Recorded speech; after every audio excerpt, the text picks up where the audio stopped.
En el día de hoy vamos a estar leyendo las escrituras en el libro de Esdras, en el capítulo 8, versículos 21 al 23. Van a estar proyectados en la pantalla, pero si ustedes quieren seguir en sus Biblias también, vamos a estar en el libro de Esdras, capítulo 8, 21 al 23. Luego, estando cerca del río Ahava, proclamé un ayuno para que nos humilláramos ante nuestro Dios y le pidiéramos que nos acompañara durante el camino, a nosotros, a nuestros hijos y nuestras posesiones. En realidad, sentí vergüenza de pedirle al rey que nos enviara un pelotón de caballería para que nos protegiera de los enemigos, ya que le habíamos dicho al rey que la mano de Dios protege a todos los que confían en él. Pero como Dios descarga su poder y su ira contra quienes lo abandonan. Así que ayunamos y oramos a nuestro Dios pidiéndole su protección y Él nos escuchó. Esta es la palabra de Dios para el pueblo de Dios. Amén, amén. Oremos. Oh Señor, sentimos tu presencia en tu templo, Señor. Gracias por la oportunidad de adorarte, por la oportunidad de estar contigo, de poder expresarte nuestros deseos de nuestro corazón, Padre mío. Darte gracias por un día más, Señor, también. Te damos infinitas gracias por eso. Te pedimos, Señor, que nos sigas acompañando porque sabemos que cuando dos o más están en tu nombre, tú estás presente.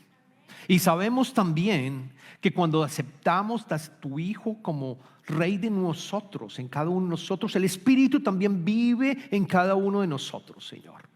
Así que te pido, Señor, que continúes y que nos enseñes, que ilumines nuestra mente, que ilumines nuestro corazón también, Señor. Así que podamos abrir las manos para el mundo, Señor, y profesar tu gloria. Te pedimos esto en el nombre del Padre, del Hijo y del Espíritu Santo, y todos decimos amén, amén y amén. En Colombia, como saben, soy colombiano. Hubo una época muy, pero muy difícil que vivimos en la década de los años 90. Y para los compatriotas que están acá probablemente se acuerdan, no muy alegremente, pero es algo que vivió Colombia. Y fue la guerra del narcotráfico. En la década de los 90 fue una época muy, pero muy difícil para nosotros los colombianos. Y la razón fue porque el gobierno, haciendo su labor de hacer justicia y evitar que hubiese el narcotráfico, trató con toda la fuerza, lo que debería hacer, de poder acabar con ese negocio y enviar a las personas líderes del narcotráfico a Estados Unidos, deportarlos. Así que se empezó a haber una guerra muy fuerte porque estas personas del narcotráfico colocaban bombas a los ciudadanos, hacían una cantidad de ataques a la ciudadanía con el propósito de que hubiera temor y que el gobierno no los continuara atacando. Y también había otra guerra importante, y era la guerra de uno de los carteles, el cartel de Cali contra el cartel de Medellín, que probablemente ustedes habían escuchado. Una época muy, pero muy difícil. Medellín, Cali sufrieron también bastante, y el resto de Colombia también. Pero algo ocurrió en Cali, algo ocurrió en la ciudad de Cali en el año de 1995, y fue que todas las iglesias cristianas se unieron en oración y en ayuno para orar porque hubiera paz en la ciudad de Cali. Al principio se reunieron en el año 1995 en un estadio, no en el estadio, sino al principio se unieron en el Coliseo, y hubo 20,000 personas en marzo de 1995. Y el 27 de agosto de 1995 se reunieron en el Estadio Olímpico Pascual Guerrero, que le caben aproximadamente 45,000 espectadores, y estaba llena completamente el estadio, todos en ayuno y en oración para que Cali tuviera paz. Y efectivamente, semanas después, y eso lo pueden mirar ustedes en las noticias, el índice de las muertes, el índice de la violencia que había empezó a reducirse notablemente. Hubo un avivamiento en Cali. Las iglesias empezaron a llenarse también la gente buscando la palabra de Dios, escuchando, queriendo escuchar la palabra de Dios, en discipulado de estar conectado con Cristo y conocerlo mucho más. Adicionalmente, 7 de los líderes que habían en el cartel de Cali, eran 7, 6 de ellos fueron capturados. Y el 7º, años después, el gobierno lo deportó a los Estados Unidos. Ese es el poder del ayuno y de la oración. Ayuno y oración, donde el pueblo y el cuerpo de Cristo se unen en ayuno precisamente para pedir por algo específico. Y se logra. El poder del ayuno es poderoso, es poderoso. Y hoy vamos a entender lo que ocurrió históricamente con el libro de Esdras. ¿Quién era Esdras? Esdras era un sacerdote que venía del linaje de Aarón y de Moisés. Era un leví de la tribu de Leví y era un sacerdote. Y él fue deportado en la época en donde el pueblo de Israel, los que estaban viviendo en el reino del sur, fueron deportados por los babilonios, que se los llevaron y estuvieron en un periodo de 70 años. Voy a hacer un resumen porque yo creo que es importante lo que pasó en esa época. Y el libro de Esdras es un libro histórico. Eso viene después del libro de Esdras, lo encuentran en el Antiguo Testamento, después del segundo de Crónicas. Es un libro histórico. ¿Qué ocurrió después del rey David? ¿Qué ocurrió después del rey que nació? El rey Salomón gobernó toda Israel. Y después de que el rey Salomón, el hijo del rey David, gobernó, y después de haber muerto, empezaron a haber divisiones fuertemente en todo el pueblo de Israel. Empezó a haber divisiones fuertes, empezaron a haber una serie, no había un acuerdo de quién iba a liderar el pueblo de Israel. Así que se dividen los dos reinos. Eso ocurrió en el año 903 antes de Cristo, estamos hablando, 930 antes de Cristo, perdón, 930 antes de Cristo. Así que se dividieron los dos reinos, el reino del norte y el reino del sur. El reino del norte estaba constituido por 10 tribus del pueblo de Israel, y el reino del sur estaba constituido por 2 tribus, las 2 restantes, que eran básicamente la tribu de Judá y la tribu de Benjamín, y algunos de los sacerdotes. La capital del reino del norte era Samaria. La capital del reino del sur era Jerusalén. ¿Y qué ocurrió? Porque se dividieron, porque empezaron los reyes a hacer lo que odiaba al Señor ante sus ojos, porque empezaron estos dos reinos a tener un periodo de más o menos unos 200 años en donde había un poco de crecimiento, pero después decrecían. ¿Por qué? Porque los reyes hacían lo que ofende al Señor. Los reyes empezaron a adorar otros dioses, a tener otros ídolos. Ambos reinos empezaron a apartarse del Señor. Y cuando nos apartamos del Señor, quedamos expuestos a fuerzas diabólicas que nos destruyen, porque no estamos caminando con el Señor. Estamos expuestos a una serie de el reino de la oscuridad, que nos va obstruyendo nuestra felicidad, nos va acabando poco a poco. Y eso le pasó al pueblo de Israel en esa época. El reino del norte terminó siendo conquistado por los asirios en el año 722 antes de Cristo. Se los llevaron a todos absolutamente, los dispersaron, ellos pierden la identidad. Por eso Samaria, cuando ustedes leen los libros de los evangelios y escuchan Samaria y saben que ellos no seguían a Jesucristo y que trataban de evitarlo, era porque desde esa época Samaria, esa ciudad, quedó invadida de los asirios y de otros dioses, incluso en la época de Jesucristo quedó claro que se convirtieron en gentiles adorando otros dioses. Eso le pasó al reino del norte. Perdieron la identidad. 10 tribus perdieron completamente su identidad con Cristo y se alejaron del Señor. ¿Qué pasó con el reino del sur? El reino del sur también se apartó, como les comentaba, y llegaron los babilonios. Llegaron los babilonios en el año 587 antes de Cristo, y cae su capital, Jerusalén, y todas las personas que estaban allí. Pero la gran diferencia fue que en el reino del sur los babilonios se llevaron a la mayoría de los judíos jóvenes, a las personas que estaban siguiendo al Señor, se los llevaron completamente y no los dispersaron. Ellos mantuvieron su identidad en Babilonia. Les permitieron mantener su identidad en Babilonia. Esdras fue uno de ellos. Esdras continuó, y Esdras amaba al Señor. Esdras estudiaba la palabra de Dios. Esdras evangelizaba al resto de sus compañeros que estaban en cautiverio y en exilio. Él continuaba amando al Señor.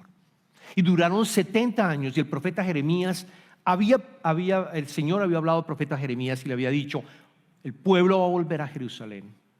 El pueblo babilonio va a recibir castigo y va a volver a Jerusalén, pero tienen que pasar 70 años. Y efectivamente pasan 70 años. Y es cuando llega el reino, el poder persa. Los persas llegan. Estoy hablando de historia que es verídica. A veces pensamos que esto que ocurrió no era verdad, pero esto es verídico. Los persas llegaron y acabaron con los babilonios. Después de 70 años. Y algo extraordinario ocurre, y es que el Señor empieza a colocar en el corazón de esos reyes persas que el pueblo de Israel debería regresar a Jerusalén. Permitieron que ellos volvieran a regresar a Jerusalén. Así empieza el libro de Esdras. Fue largo, pero yo creo que es importante que entendiéramos el contexto histórico. Así que el libro de Esdras arranca así. Si vamos al capítulo 1, versículo 1 al 2, vamos a leer lo siguiente. Tomen sus Biblias en el libro de Esdras, capítulo 1, versículo 1 al 2. En el primer año del reino de Ciro, rey de Persia, el Señor dispuso el corazón del rey para que éste promulgara un decreto en todo su reino, y así se cumpliera la palabra del Señor por medio del profeta Jeremías. Tanto oralmente como por escrito, el rey decretó lo siguiente: esto es lo que ordena Ciro, rey de Persia. El Señor Dios del cielo, que me ha dado a todos los reinos de la tierra, me ha encargado que le construya un templo en la ciudad de Jerusalén, que está en Judá. ¿Por qué le construyó un templo? Algo que no mencioné. Cuando llegaron los babilonios, destruyeron el templo de Jerusalén. El pueblo de Israel que se fue exiliado, se fue sin templo porque no había templo.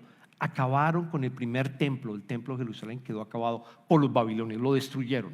Y aquí el Señor le colocó el corazón al rey Ciro, rey de Persia, para que dejara regresar a los judíos y empezara la reconstrucción del templo, que a veces lo hemos predicado y hemos colocado la foto del segundo templo. Ese es el segundo templo que construyeron ellos. Duraron casi 23 años construyendo el segundo templo en Jerusalén. Sin embargo, los israelitas continuaban en un letargo espiritual. Sin embargo, los israelitas, a pesar de tener el templo, no estaban caminando con el Señor, adorándolo. Empezaron a enfriarse espiritualmente.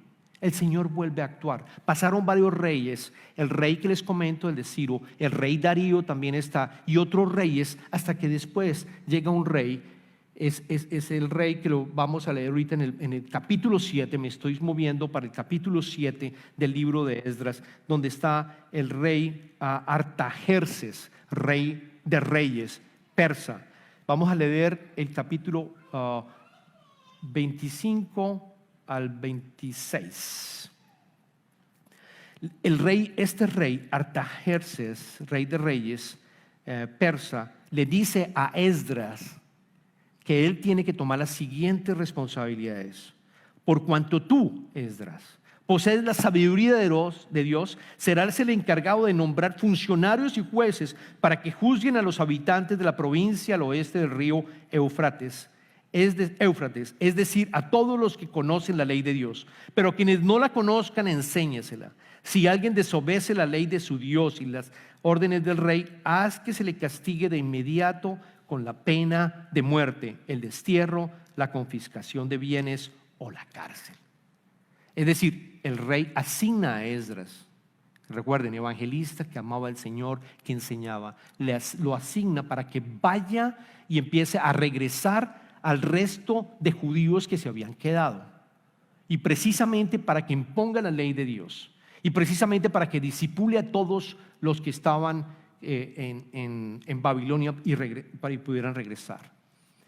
Y quiero que te imagines la labor. Tú pienses qué harías con esta responsabilidad que le dio el rey a Esdras. Porque no solamente tenía que llevarse a todo, encontrar los funcionarios, llevarse a todos, casi 1,500 personas, hombres, con sus familias, con sus niños. Tenía que también tomar todos los valores y el oro y la plata que el rey les había entregado, porque el rey Artajerjes le entregó dinero en oro y en plata, utensilios del templo que ellos habían robado cuando acabaron el templo por primera vez. Se lo habían llevado los babilonios. Le entregó absolutamente todo esto y le dijo: Esdras, ve y regresa a Jerusalén con todo esto. Es decir, la tarea que tenía era de enseñar la ley de Dios, castigar a los que no obedecían. Ese viaje a Babilonia duraba normalmente 4 meses. 4 meses. Era peligroso porque existían ataques, existían tribus que estaban constantemente atacando los que viajaban por allí, y adicionalmente viajaban 1,500 hombres con sus familias y con sus hijos. No sé cómo hubieras respondido tú si tú hubieras sido Esdras. Quizás hubieras dicho: yo necesito protección, y le hubieras dicho al rey: deme la protección. Yo quiero ir con una cantidad, yo quiero ir con soldados que me defiendan. 4 meses caminando con todo esto que estoy llevando. Y para darles una idea de la cantidad de oro y de plata, hice un ejercicio de calcularlo al día de hoy. En el versículo 25 al 27 nos cuenta Esdras, este es del capítulo ya 8, 25 al 27, nos cuenta lo que le dieron a él, que tenía que trasladar. En presencia de ellos pesé el oro, los utensilios sagrados y las ofrendas que el rey y sus consejeros, sus funcionarios más importantes y todos los israelitas allí presentes habían entregado para el templo de Dios. Lo que pesé fue lo siguiente, pon atención: 21,450 kilos de plata, utensilios de plata que pesaban 3,300 kilos, 3,300 kilos de oro, 20 tazas de oro que pesaban 8 kilos y 2 recipientes de bronce brucido de la mejor calidad, tan preciosos como el oro. Yo hice un cálculo por encima de lo que pudiera costar esto al día de hoy, y son casi cerca de $300 millones. Y estamos hablando de 2,600 años atrás. $300 millones, él llevando esa cantidad de dinero, más las personas, más la responsabilidad, más los funcionarios. Realmente estresante lo que él tenía que llegar a hacer. Cuando llevamos una vida consagrada, normalmente nosotros pensamos que tengo que hacer las cosas por mi esfuerzo, que yo tengo que conseguir por fuerza y lograr las cosas. Pero cuando llevamos una vida consagrada, tú te das cuenta que tienes un rey todopoderoso. Tú tienes un rey que te puede acompañar, que no necesitas ejecutar tu fuerza para lograr las cosas que el Señor te ha llamado a hacer. Y eso es exactamente lo que Esdras hace. Esdras le dijo al rey: yo no necesito ejército, porque mi Señor va a estar conmigo y me va a acompañar y nada me va a pasar, y yo sé que me va a acompañar en esto. Así que no pidió absolutamente, sino lo único que pidió fue exactamente ayuno y oración, que fueron el verso 21 que leímos. Luego, estando cerca del río Ahava, proclamé un ayuno para que nos humilláramos ante nuestro Dios y le pidiéramos que nos acompañara durante el camino a nosotros, a nuestros hijos y a nuestras posiciones. Esdras estaba pidiendo que el pueblo se humillara, que entraran en ayuno, que entraran en oración. No solamente para cuidar las posesiones, sino también, por supuesto, cuidar los hijos, las esposas, las personas que estaban viajando. 4 meses tenían que llevar ese camino, eran de 4 meses. Pidió el ayuno y pidió la oración. Pidió el ayuno y la oración. ¿Cuántas veces nosotros nos olvidamos de esa herramienta espiritual tan fuerte que es el ayuno, tan poderosa que es el ayuno, tan eficaz que es el ayuno. No sé si has ayunado alguna vez o si ayunas quizás por otros motivos, porque quieres hacer un ayuno, ¿cómo se llama? Intermitente, para manejar y bajar de peso y regular tu cuerpo. Pero yo quiero decirte que el ayuno individual y el ayuno colectivo es poderoso, es una arma espiritual poderosa. ¿Y qué es lo que pasa? ¿Por qué no hablamos del ayuno? ¿Y por qué incluso las iglesias tampoco lo promueven? Algunas no lo promueven. Porque vivimos en el oeste, vivimos en donde hay una cantidad de extra de comida. Es cierto que tenemos glutonía, es verdad. Este país, los adultos que somos nosotros, ¿saben cuánto? El 42.4% de los adultos están en sobrepeso en este país. O sea, de 10 personas, 4 están gorditas. Y están gorditas porque ¿qué? Porque nosotros, si no comemos los 3 golpes, como decimos, desayuno, almuerzo y comida, entonces vamos a sentir que de pronto vamos a quedar con hambre y de pronto, bueno, vamos a morir. Como dicen mis hijos, a veces me muero de hambre porque no tengo todo, porque no desayuné, porque no almorcé. Estamos acostumbrados a estar constantemente comiendo. Glutonía. Yo recuerdo cuando vinimos a este país por primera vez, por la compañía y todo que nos reunimos con una familia que ya estaba acá y les dijimos, oiga, ¿cómo sirven de comida en los restaurantes? Fuimos a almorzar una vez y la verdad no nos pudimos comer el plato principal porque era muy grande. La verdad, guardamos y nos lo llevamos de regreso porque no alcanzamos a comernos todos. Y la respuesta de esta pareja fue, Darío y Ana, el primer año ustedes van a dejar la mitad. El segundo año se van a comer todo lo que está en el plato principal. Y el tercer año van a pedir postre. ¿Por qué? Porque está este país, estamos acostumbrados a solo ver nuestros supermercados versus los supermercados de nuestros países. Vamos a Kroger, vamos a H-E-B y es un paraíso, encuentras absolutamente de todo. ¿Y por qué no esto? ¿Por qué no lo otro? Cuando el ayuno es el permitir entrar en un momento de comunicación con el Señor y dejar la comida con el propósito de estar conectado con el Señor en un tiempo específico que tú estás haciendo. Yo sé que hay personas que no deberían ayunar por motivos médicos y no lo deberían hacer. Pero si tú tienes salud y tú tienes la posibilidad de llevar a cabo un ayuno espiritual, hazlo, porque el poder del ayuno es inmenso. Es como 75% tú tienes de respuesta en la oración. Ese 25% o más lo puedes obtener también a través del ayuno. Si tú dejas de consumir los alimentos con el propósito de estar con el Señor en ese momento que estás haciéndolo. Y usted me dirá, ¿cómo lo puedo hacer? Puedes dejar de comer un solo almuerzo o desayuno.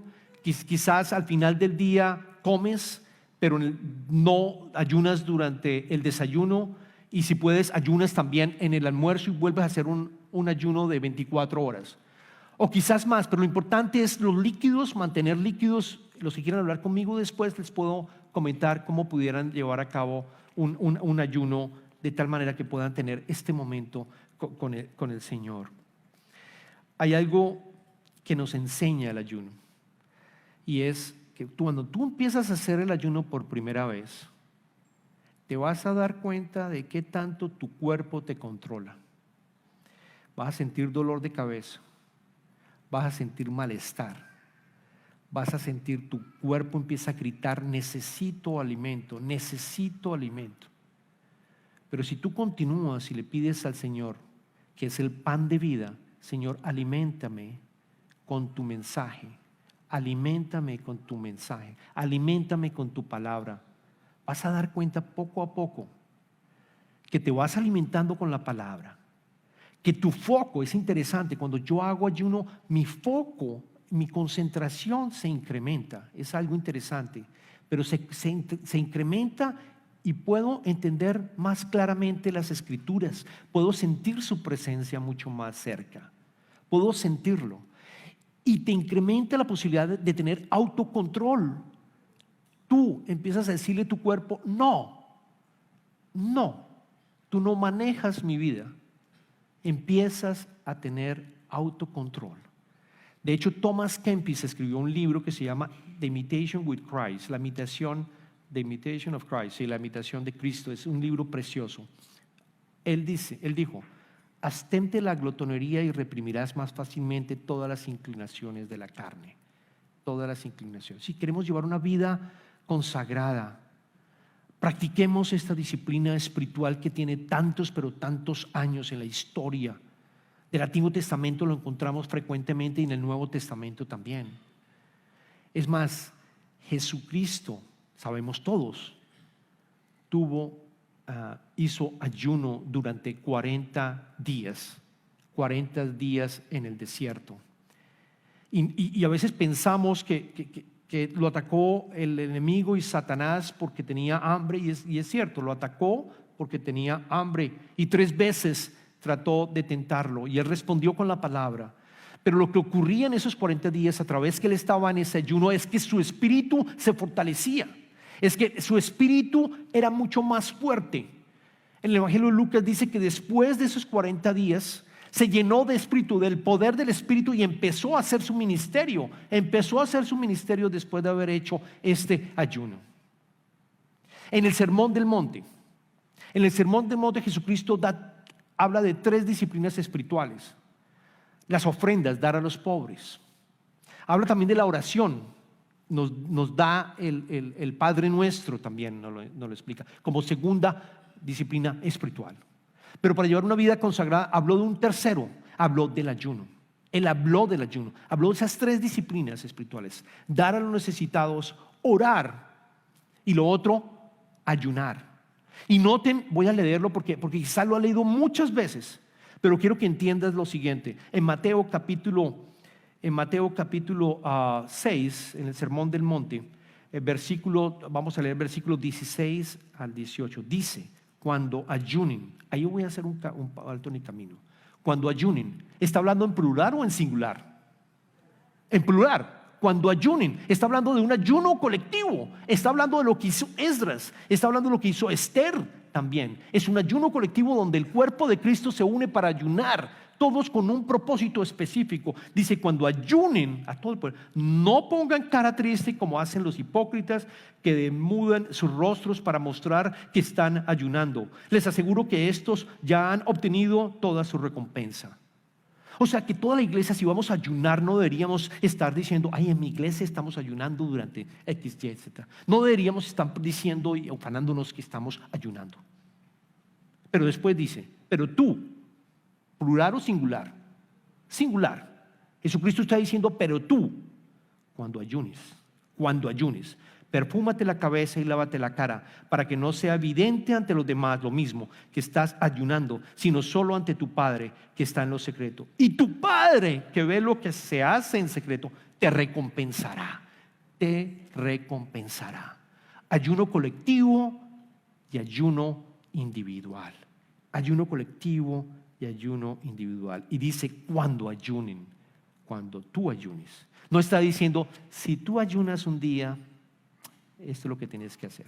Si ustedes ayunan, esto es lo que tienen que hacer. No, cuando ayunen, eso está implicando practiquen esa disciplina espiritual. Más adelante Jesucristo también dijo, lo criticaron porque los discípulos de Juan el Bautista estaban diciendo que Jesucristo y sus discípulos no ayunaban. Y Jesucristo responde: cuando el novio está presente, nadie ayuna. Pero cuando el novio, que es Cristo, el esposo de la iglesia, ya no está con ustedes, van a ayunar. Jesucristo ya no está físicamente con nosotros, sino espiritualmente, y nos invita a ayunar, porque el ayuno genera poder espiritual. Yo veo esto para que lo entiendan. Es que el ayuno y oración trae victoria, así lo veo, trae victoria en el reino espiritual, si quieres lo colocamos, el ayuno y oración trae victoria en el reino espiritual y después su resultado se manifiesta en todas las áreas del reino natural y material. Yo quiero que lo veas exactamente cuando tú entras en ayuno y tú entras en oración, empiezas a tener victoria en el reino espiritual, porque en este mundo vivimos en oscuridad, vivimos los que no tienen a Cristo en oscuridad y estamos sujetos a fuerzas, que te atacan. Pero en el momento que tú entras en oración, en el momento que tú entras en ayuno, hay victoria espiritual que después se refleja en este reino que nosotros tenemos natural y físico. Esa es la invitación que queremos, que debemos, que te hace Cristo y que te hace Jesucristo, que practiques esta disciplina espiritual del ayuno individual, pero también creo que como iglesia es importante que la practiquemos en Covenant. Cada domingo del primer mes, Covenant se reúnen, lo saben ustedes, de 8 a 9 de la mañana en ayuno. Las personas pueden durar ese día ayunando lo que deseen hacerlo, pero lo hacemos cada sábado. Es cada sábado del primer mes ayunamos como Covenant. Somos pocos los que venimos. ¿Cómo me gustaría que todos viniéramos, los que puedan, 1 hora al mes a orar? Aquí lo hacemos, justo en el frente del templo, al frente de donde hacemos la comunión, de la mesa de la Santa Cena. Y oramos los unos por los otros, y oramos por la iglesia, oramos por las personas que están perdidas, oramos por las familias, oramos por los hijos, oramos por enfermedades. El Espíritu Santo está presente y empezamos todos a orar. Y el ayuno es de acuerdo como cada uno quiera hacerlo. Si quieren ayunar durante todo el día, ayunar durante todo el día. Los invito el próximo sábado. No vamos a arrancar a las 8 de la mañana, vamos a arrancar a las 7 de la mañana, porque va a haber un evento después de Entrepreneurs. Pero los invitamos el próximo sábado, 4 de mayo, a las 7 de la mañana para entrar en ayuno y oración. Y lo otro que los invitamos, que también nos está llamando tanto el pastor en inglés como a mí, esta mañana estábamos orando, es que hagamos ayuno por Israel y por el área también, por Israel y por toda el área del Middle East que en este momento está candente. Entremos en ayuno colectivo por paz, para que haya paz, como lo oramos después de la segunda canción, para que haya paz en esa tierra, porque al final nos va a afectar a nosotros. Estamos viviendo los últimos tiempos y necesitamos unirnos los unos a los otros para que haya paz y para que haya protección también en nuestras vidas y en nuestras familias. Esa es la invitación para que entremos en un proceso de discipulado y de vida consagrada a Cristo. Voy a dejar un momento en silencio para que los que quieran estar con el Señor puedan llegar aquí al altar, y mientras tanto voy a estar orando y la banda va a estar con nosotros. Señor, te damos infinitas gracias por tu palabra, Señor. Te damos gracias por la vida de Esdras, por la enseñanza que nos ha dado con respecto al ayuno colectivo, Señor, y el ayuno individual, Señor. Yo te pido, Señor, que aquellas personas que están pensando en entrar en este proceso de esta práctica de disciplina espiritual, que las motives a empezar a hacerlo, de tal manera que puedan sentir el poder espiritual tuyo, ese poder divino en la vida de cada uno de ellos, Padre. Yo te pido, Señor, que ese proceso de aprendizaje y de esa práctica de la disciplina no sea el tratar de hacerlo lo mejor posible, sino al contrario, que ese tiempo sea un tiempo en el cual podamos estar contigo, Padre mío, adorándote, Señor, y pidiéndote y aprendiendo de tu palabra, que sea un momento realmente en donde recibamos tu gracia para fortificarnos espiritualmente, que no se considere un deporte, sino realmente un tiempo para que podamos estar contigo, Padre mío, que pueda llegar a ser un hábito, en nuestras vidas y tener acceso a ese poder, Señor. Y te pido por la iglesia de Covenant, Señor. Te pido por esta iglesia para que siga creciendo, Señor, para que las almas que están cerca de Creekside, de Spring, de Tomball, de personas que no te conocen, Señor, puedan llegar a conocer este templo y puedan escuchar tu palabra, Señor, y podamos como comunidad crecernos los unos con los otros mucho más, Señor. Igualmente, en la invitación que estamos haciendo de hacer un ayuno por el pueblo de Israel, incluso por Irán también, Señor, por paz en esa región. Ese es nuestro deseo, Padre, y sabemos que tú nos estás escuchando en este momento. Gracias, Padre. Te pedimos todo esto en el nombre de tu amado Hijo Jesucristo.